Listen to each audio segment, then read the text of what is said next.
Exam विद्यालय को subscribe करें और बेल आइकन को जरूर दबाएं। जय हिंद। नमस्कार साथियों, मैं आकाश शेखावत आप सभी का स्वागत करता हूं आपके अपने YouTube चैनल एग्ज़ाम विद्यालय में। चलिए बिना किसी देरी के स्वागत करता हूं आपका। देखिए, मैं लेकर आ गया हूं आपके लिए जो कि प्रॉफिट एंड लॉस की कुछ क्वेश्चन रह गए थे, जो कि स्टूडेंट ने डिमांड की थी कि सर इस टाइप के और क्वेश्चन कराइएगा। ठीक है, तो मैं वही प्रीवियस ईयर के कुछ थोड़े क्वेश्चन लेके आया हूं, बस डेट चेंज करके। आप ये मत कहिएगा कि मैंने ये आप पे फिर दोबारा रिपीट करा रहे हैं। एक्चुअली मैं रिपीट नहीं करा रहा हूँ। स्टूडेंट की डिमांड थी कि सर वो जो पुरानी वीडियोस कराई थी आपने, उसी डिमांड पे मैं ये नई वीडियो लेके आया हूँ। ठीक है, तो चलिए स्वागत है आपका। और अभी तक आपने चैनल को लाइक नहीं किया तो प्लीज़ चैनल को लाइक कीजिए और सब्सक्राइब एंड शेयर जरूर कीजिएगा अपने यार दोस्तों के साथ। ठीक है, तो चलो बिना किसी देरी के स्वागत करता हूँ आपका पहले क्वेश्चन से। देखिए क्वेश्चन क्या कह रहा है, किसी वस्तु को 10,500 रुपये में बेचने पर एक व्यक्ति को 5% का लाभ प्राप्त होता है, तो उसे 20% लाभ प्राप्त करने के लिए उसे इस वस्तु को कितने रुपए में बेचना होगा। जी बिल्कुल सही सुना आपने। देखिए कोई वस्तु है जी, मैंने क्या किया था उसे मुझे ये नहीं पता मैंने कितने में खरीदा, मुझे वही याद करना कि मैंने आखिर में उस वस्तु को कितने रुपए की खरीद के लेके आया। तो उसके लिए मुझे क्या जानकारी चाहिए, देखो मुझे मुझे एक जानकारी, इस इन्फॉर्मेशन एक इस सवाल में मुझे मिली है। वो क्या है कि मुझे ये पता चल गया, इस क्वेश्चन ने मुझे ये बता दिया कि वो वस्तु मैं कितने रुपए की बेची थी। मुझे पता चल गया कि मैंने उस वस्तु को 10,500 रुपये में बेची थी, यानी कि मैं कह सकता हूँ ठीक है कि 5% का लाभ प्राप्त हुआ। जी बिल्कुल सही सुना आपने, यानी कि 5% का लाभ प्राप्त हुआ। यानी कि मैं जानता हूँ सीपी हमेशा 100% होता है। 5% का लाभ प्राप्त करूंगा, यानी कि 5 रुपये 5% एक्स्ट्रा करूंगा तो मुझे कितना मिलेगा, यानी कि 105%। ठीक है, क्लियर। यहाँ तक कोई दिक्कत नहीं है, उम्मीद करता हूँ बिल्कुल समझ में आ रहा होगा, यहाँ तक कोई दिक्कत नहीं है। ठीक है, चलिए अब मुझे क्या कह रहा है, कितने रुपए में बेची थी, 10,500 रुपये में। क्या मैं कह सकता हूँ 105% की वैल्यू है ये? जी हाँ, आप कह सकते हैं, बिल्कुल कह सकता हूँ मैं। ठीक है, तो मैं कह सकता हूँ 105% की वैल्यू मुझे दे रखी है यहाँ पर, 105 हंड्रेड। ठीक है, रुपीज़। अब मुझे ज्ञात करना है कि मुझे 5% लाभ प्राप्त करना है, यानी कि 5% लाभ प्राप्त करके मुझे इतनी मिली है। अगर मैं कहूँ कि मुझे 20% लाभ प्राप्त करना है, यानी कि पहले मुझे ज्ञात करूंगा। देखो 105% की वैल्यू मुझे दे रखी है 105,000। ठीक है, यहाँ से मैं ज्ञात करूंगा कि मुझे कितने में खरीद के लाया। खरीद खरीद जितने भी होती है वो 100% की होती है। कोई भी कॉस्ट प्राइस है वो अपना 100% का होता है। ठीक है, ये आप बात कान खोल के सुन लीजिएगा। ठीक है, तो 100% की वैल्यू याद करूंगा, यानी 100% तो मेरी सीपी हो गया। सीपी यहाँ से मैं निकाल लूंगा, 105 से 105 घटेंगे, यानी कि मेरा हो गया सीपी यहाँ पर 1,000। 100 रुपये सीपी हो गया मेरा। ठीक है, 100 रुपये सीपी हो गया मेरा। मेरा 100 रुपये सीपी हो गया। अब मैं कह सकता हूँ 20% का लाभ ज्ञात करना है। इस पर मैं मुझे 20% का लाभ ज्ञात करूंगा तो यानी कि 120 की वैल्यू आ जाएगी मेरा, और यही क्या होगा, मेरा राइट आंसर होगा। ठीक है, मैं कह सकता हूँ कितना होगा, देखिए 105% की वैल्यू दे रखी थी मुझे आपको 1,500 अपॉन। ठीक है, अब मुझे ज्ञात करना है 120% की वैल्यू। ठीक है, जब मैं 120% की वैल्यू याद करूँगा तो 105,000 बटे 105 मल्टीप्लाई 120। ठीक है, यहाँ से 105 से एक बार जाएगा। ठीक है, तो यानी कि 100 आ गया, तो यानी कि कितना आएगी वैल्यू, कितनी आ गई वैल्यू, 120,000। 120,000, और ये क्या है मेरा राइट आंसर, जो कि ये क्या है मेरा कि मैं 20% लाभ प्राप्त करूंगा उस वस्तु पर, यानी कि। ठीक है, ये था आपका क्वेश्चन। उम्मीद करता हूँ आपको समझ में आ गया होगा। ये तो मैंने समझाया था आपको, अगर आप एग्जाम में करेंगे तो कैसे करेंगे। वर्बली इसको सॉल्व करके देखते हैं। वर्बली कैसे सॉल्व करेंगे, 10% 5% का लाभ है तो 5% के लिए 105 की वैल्यू आ गई 100, और 20% की वैल्यू ज्ञात करनी थी 120,000। वर्बली सॉल्व इस तरह से करेंगे, मुश्किल से 2 सेकंड में सवाल। ठीक है, चलिए नेक्स्ट क्वेश्चन पे चलते हैं। आप सभी के लिए कुर्सी है, सॉरी क्वेश्चन है आपका।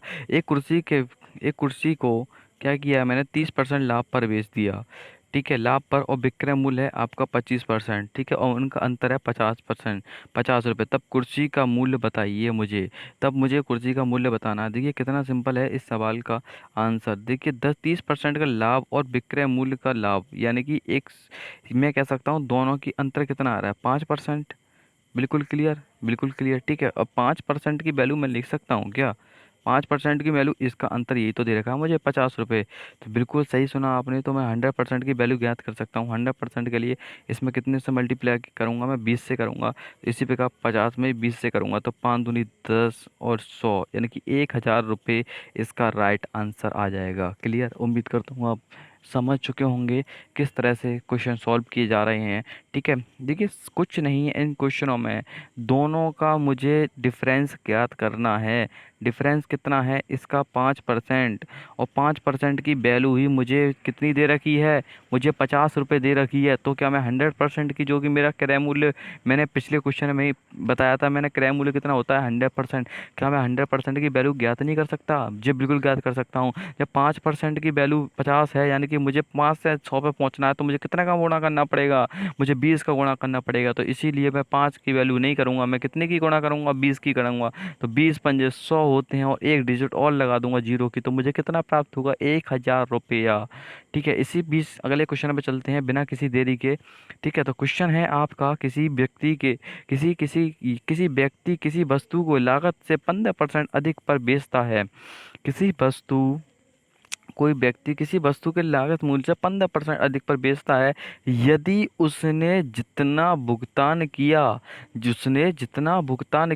10% कम पर खरीदा होता और 30 रुपये कम में बेचा होता तो 25% का लाभ होता। बहुत बहुत इम्पोर्टेंट क्वेश्चन है, इसको नोट कर लीजिएगा। ठीक है, अपनी नोटबुक में बहुत इंपॉर्टेंट क्वेश्चन करा रहा हूँ ये। ठीक है, इसका मेथड आपको बहुत थोड़ा इजी है, पर आपको जैसा लगेगा आप मुझे कमेंट बॉक्स में ज़रूर बताइएगा। देखिए करना क्या है, अब मैंने क्या कहा था, 100% क्या मानते हैं? सीपी मानते हैं। मैंने कहा था उससे सीपी मेरा 100% है, उसको क्या किया मैंने? 15% अधिक पर बेचा, यानी कि 115 रुपये में बेचा उसको। बिल्कुल क्लियर। अब मुझे क्या कर रहा है, जितना उसे 90% कम में खरीदा होता, मैं कि जितने रुपए में खरीदा, अगर मैं उसका 90% कम खरीदा तो मुझे कितना मिलता? 90 रुपये वैल्यू मिलती। यानी कि मैं कह सकता हूँ मैंने 115 रुपये में बेचा उसे, और 90 रुपये में अगर खरीदा होता मैंने, तो मुझे क्या होता कि 30 रुपये कम पर बेचता तो मुझे 25% का लाभ होता। लाभ हमेशा कॉस्ट प्राइस पे निकलता है, ये बात ध्यान रखिएगा। अगर मैं 90% पे ज्ञात कर रहा हूँ तो मुझे कॉस्ट प्राइस पे इसका 125/100 निकालूंगा तो इसका कितना आएगा? 450/4। बिल्कुल क्लियर। क्लियर। अब मुझे क्या रखा है कि इन दोनों का अंतर जो है वो 30 रुपये है, यानी कि चार एक 115 और 450 का, इन दोनों का अंतर निकालूंगा मैं। 115 माइनस 450/4 बराबर 100, इनका अंतर आएगा मेरा। अंतर आएगा 460 माइनस 450/4। इसकी वैल्यू मुझे कितनी दे रखी है? मुझे 30 रुपये दे रखी है। जब 30 रुपये दे रखी है, यानी कि 10/4 की वैल्यू मुझे 30 रुपये दे रखी है, तो एक की वैल्यू कितनी आ जाएगी? 12 नहीं आ जाएगी क्या? जी बिल्कुल 12 आ जाएगी। तो 100% की वैल्यू 1200 रुपया हो जाएगी। ठीक है, तो ये था मेरा इसका क्वेश्चन का आंसर। ठीक है, उम्मीद करता हूँ क्वेश्चन समझ में आ गया होगा। अगर क्वेश्चन समझ में नहीं आ गया तो वीडियो पॉज करके एक बार समझने की कोशिश कीजिएगा, बैक थोड़ा कर लीजिए, आपको समझ में आ जाएगा। ठीक है, चलिए नेक्स्ट क्वेश्चन पे बढ़ता हूँ। आज का लास्ट क्वेश्चन इस वीडियो का, जो कि देखिए पहले ही बता रहा हूँ, जो कि आपके बहुत इंपॉर्टेंट क्वेश्चन है। ठीक है, क्वेश्चन नोट कर लीजिएगा। इसमें से एक एक क्वेश्चन किसी न किसी शिफ्ट में देखने को जरूर मिलेगा। ठीक है, क्वेश्चन है, यानी कि किसी वस्तु को 20% लाभ पर बेच दिया जाए और इसे 400 रुपये अधिक में बेचा जाता है तो 20% का लाभ होता है। लाभ पर बेच दिया जाए और लाभ ही होता है तो कितना आंसर आएगा? इसका सीपी बताइए। इसमें बहुत सिंपल क्वेश्चन है। ठीक है, ये आप कमेंट बॉक्स में बताइए, इसका मैं इंतजार करूंगा। पहले भी मैंने सेम सवाल कमेंट बॉक्स में दिया था, बच्चों ने आंसर भी बताया था। आप इसका भी आंसर मुझे बता सकते हैं, ठीक है, कमेंट बॉक्स में जाके।